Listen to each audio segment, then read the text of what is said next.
Strengths became my passion because I realized the impact it had on helping people gain their confidence. Really, people don't necessarily focus on their strengths. In corporate America, we always focus on what needs to get better. But if we take some time to really focus on what we're good at and make it great, it makes a huge difference in your contribution as well as your confidence. So when I saw the impact that it made, I was like, wow, this is it. This is really how I can make a difference. So traditionally, management approaches are this. You have 2 strengths and you have 2 weaknesses.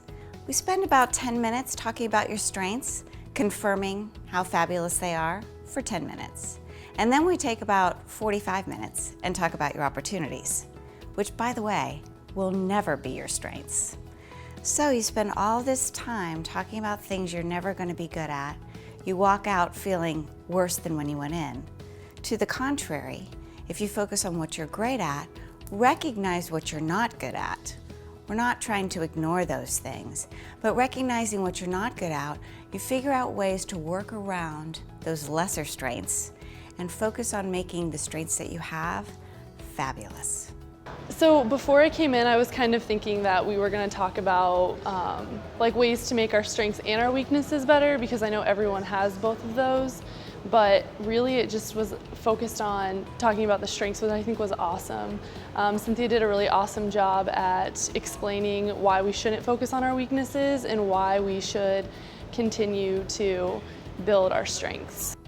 It's really important for people to know their strengths because most people don't know how to talk about them. If I said, tell me about you, you'd probably tell me about your job. You might tell me about your kids. You might tell me about where you went to school. But if I said, no, tell me about you, it would be very hard for you to put into 2 sentences what's great and unique about you. Learning your strengths lets you do that. For example, I'm a leader who helps people be the best that they can be, and I will help them learn their strengths so they can put it to work every single day. I didn't really know what to expect. I was eager to learn more about what it was that was going to be presented in this classroom today. And what I found to be the case was that it's more about presenting your brand and what you have as an individual to offer in terms of uniqueness. Not so much what we do on a day-to-day basis, but what really makes us tick. And I discovered a lot of things about myself that I feel will be very easy to apply to my day-to-day activities inside the workplace as well as outside.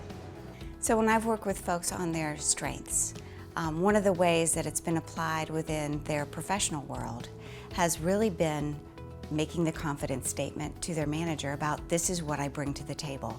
It makes a huge difference. If you tell them, this is what I'm good at, and I don't mean project manager, and I don't mean the job description, I mean me personally.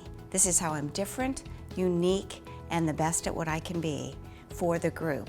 That makes a huge difference. We get kind of funneled into these job descriptions and expectations about what this job delivers and, oh, you're doing that. But how are you going to do it different? And what you bring to each job individually, your strengths, never changes. It's just how it's applied. I was surprised that I got self-assurance.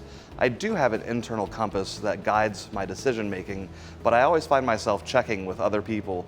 But to find out that that was one of my biggest strengths was surprising, and I will embrace that. How I help people with the balance between work and home is really helping them understand what they do well and what their team members do well. Because oftentimes what happens is people think they have to do it all, and you can't. You're never going to be good at everything. But understanding what you're great at and what the people around you are great at brings this great balance of, working together.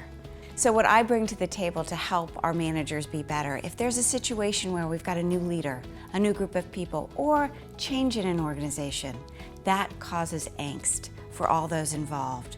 So bringing me in to rally the troops, talk about what everyone's good at, get everyone on the same page and excited about being unique. We truly talk about how each individual is unique. Only 1 in 1.3 million people have the same strengths from Gallup in the same order. So truly, when they take the assessment, it's a unique demonstration of who they are. They feel great about it. We talk about it. I call people out of the audience to say, tell me about what you're great at. We don't focus on the bad stuff. I also say right at the beginning of the presentation, you're gonna leave here feeling better than when you came in. And I am happy to say that's always the case. People leave smiling, happy, and feeling like there is an opportunity for me to provide value to the company and know that I'm valuable and feel confident about that.